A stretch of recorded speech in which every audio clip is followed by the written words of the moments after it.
Lepaskan beban yang tak perlu. Suatu hari, Yudi, mitra bisnis saya di Money Changer menelpon. "Bro, sorry nih, kita bisa ketemuan nggak?" Katanya dengan suara bergetar. Saya kenal sekali suara orang ketika sedang panik. Saya pun mengiyakan, walaupun itu hari Minggu dan masih suasana libur lebaran. Singkat kata, Yudi hadir di depan saya dan terlihat bingung. Setelah mengatur nafas yang terburu-buru, akhirnya dia memberanikan diri mulai bicara. "Begini bos, saya kemarin transaksi dolar di bank sebanyak $100.000. Ternyata kita ketipu, duit tersebut dibawa kabur." Dia mengurai pelan-pelan. Saya terhenyak kaget mendapatkan berita itu. Namun saya berusaha tetap tenang dan membiarkan dia melanjutkan ceritanya. "Begini, ada seorang nelpon saya minta $100.000. Harga di suasana lebaran kan gak jelas, jadi saya kasih harga tinggi. Dia mau loh, ini untung besar buat kita." Lalu saya janjian di bank di daerah Pondok Indah. Kebetulan ada 2 bank asing bersebelahan. Dia bilang rupiahnya ada di bank satunya, yang dolarnya nanti dimasukkan ke bank sebelahnya. Lalu dia meminta uang dolar yang saya bawa untuk dihitung. Setelah dihitung benar 100.000. Dia meminta temannya untuk jalan menemani saya ke bank sebelah untuk mengambil rupiahnya. Entah bagaimana saya memang bodoh. Uang dolarnya sudah saya berikan ke dia. Lalu ketika saya hendak mengambil rupiah, tahu-tahu temannya kabur. Saya berusaha mengejar, tapi saya teringat bahwa dia nggak pegang apa-apa. Yang pegang dolar ya temannya di bank satunya tadi. Kisahnya sambil menenangkan detak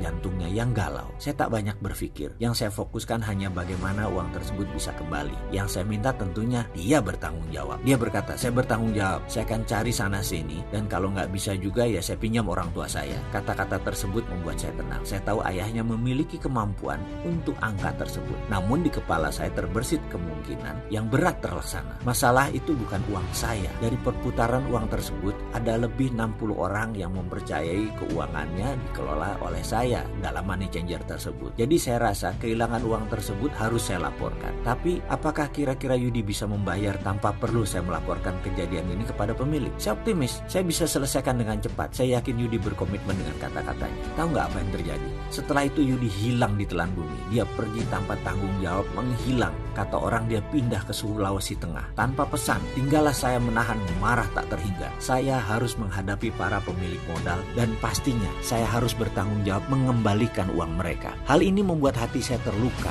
kesal, kecewa, marah. Bukan saya yang berbuat, tapi saya yang harus menanggungnya. Belum lagi, ini hanyalah satu di antara puluhan peristiwa yang membuat saya jatuh bangkrut pada tahun itu. Ketika saya teringat Yudi, muka saya murka, wajah saya memerah, dan saya kecewa. Kemana mencari orang seperti begini? Dan kalaupun dia datang tapi gak mau bayar atau tidak mau tanggung jawab, saya bisa apa? Dalam renungan saya melewati hari-hari di rumah, saya teringat kembali Yudi dan kembali saya marah. Namun ada pelajaran yang saya dapat di salah satu workshop. Katanya, jika saya masih memendam marah pada seseorang atau sesuatu, saya akan terkena looping, memutar di tempat dalam pikiran dan hati saya dan tidak akan keluar sampai saya melepas hal tersebut dalam pikiran saya. Benar, saya harus melepas kemelut dalam pikiran. Tapi bagaimana saya melepasnya? Kalau saya ingat namanya aja saya marah. Pelajaran tentang prosperity conscious sangat jelas. Tidak boleh ada hal negatif atau berlawanan dengan kemakmuran, karena hal itu membuat konflik interest dalam pikiran. Otak manusianya bisa memikirkan satu hal. Jadi jika ada yang lain akan mengantri di belakang pikiran yang sedang difokuskan. Bagaimana uang bisa datang kalau yang di depan adalah kemarahan terhadap Yudi? Kalau mengikuti materi prosperity conscious, saya harus memaafkan Yudi. Ya, sekali lagi, memaafkan, mencintai,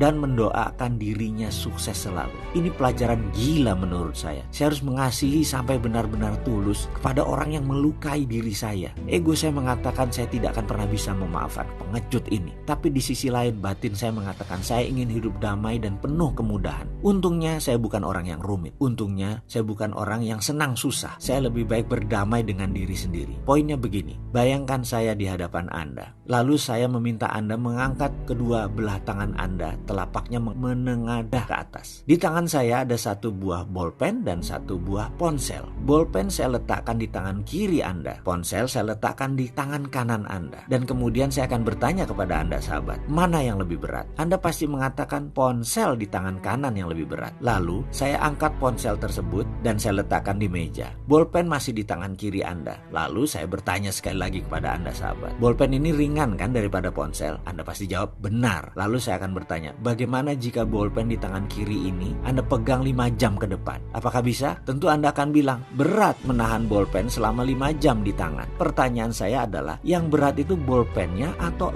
lamanya. Anda pasti menjawab lamanya. Nah, inilah yang saya maksud dengan masalah saya tadi. Jika saya menggenggam terus kemarahan dengan Yudi, maka semakin diulang semakin memberat. Semakin lama saya pegang semakin berat. Saat itu juga saya memutuskan untuk menjalankan apa yang saya pelajari, yaitu forgiving of others. Saya memutuskan untuk mencintai Yudi dengan tulus dan utuh. Saya bawa dalam doa. Setiap saat saya teringat Yudi, saya doakan dia. Saya lupakan semua peristiwa yang telah dia lakukan. Saya lupa berapa lama saya melakukannya. Saya hanya ingat yang ada hanya ketulusan. Saya sudah mengikhlaskan semuanya. Suatu hari ada telepon di ujung jauh. Waktu itu belum ada handphone, masih handphone rumah. Handphone rumah berbunyi. Ternyata Yudi menghubungi saya. Dia meminta saya menyempatkan waktu bertemu ayahnya yang sedang sekarat di rumah sakit di bilangan Cempaka Putih, Jakarta. Saya mendengar keseriusan suaranya dan saya pun setuju mengunjungi ayahnya yang kala itu di ICU. Saya kenal ayahnya dan saya heran ayahnya minta saya datang. Yudi kemudian menjemput saya dan mengawali dengan basa-basi singkat. Kami pun menuju rumah sakit. Dalam perjalanan, Yudi cerita bahwa ayahnya bertanya apakah Yudi punya masalah. Yudi pun menceritakan peristiwa tertipunya uang money changer waktu itu, yang kemudian dia kabur. Ternyata ayahnya berkata kepada Yudi, kalau kamu tidak melunasi kewajiban tersebut, kamu tidak saya anggap anak. Demikian ayahnya berkata dalam keadaan sakitnya di ICU. Karena itu Yudi memutuskan untuk membawa saya menghadap ayahnya di malam itu. Saya datang di hadapan ayahnya yang hanya bisa dihadiri orang terbatas. Saya berdiri tepat di samping sang ayah. Saya dengar Yudi berkata lirih, "Pak, saya janji akan melunasi utang saya kepada Wowi. Ini Wowi sudah hadir di samping Papa. Mohon maafin saya, Pak." Kemudian dia berpaling ke saya. "Maafin saya, Wi. Saya janji akan melunasi utang semuanya."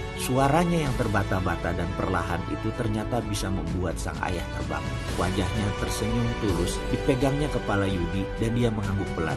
"Iya, anakku. Iya," katanya. Lalu dia mengangkat wajahnya ke atas dan Allahu Akbar, dia mengatakan sebuah kata yang ternyata itu adalah kata-kata terakhir karena dia menghembuskan nafas terakhirnya di hadapan saya dan Yudi. "Saya lemas." Yudi tersungkur. Tak lama kemudian seluruh tim medis dan keluarga mengambil alih suasana. Saya menatap Yudi yang terdiam, kemudian saya tertunduk. Ya Allah, inilah kekuatan melepas. Inilah kekuatan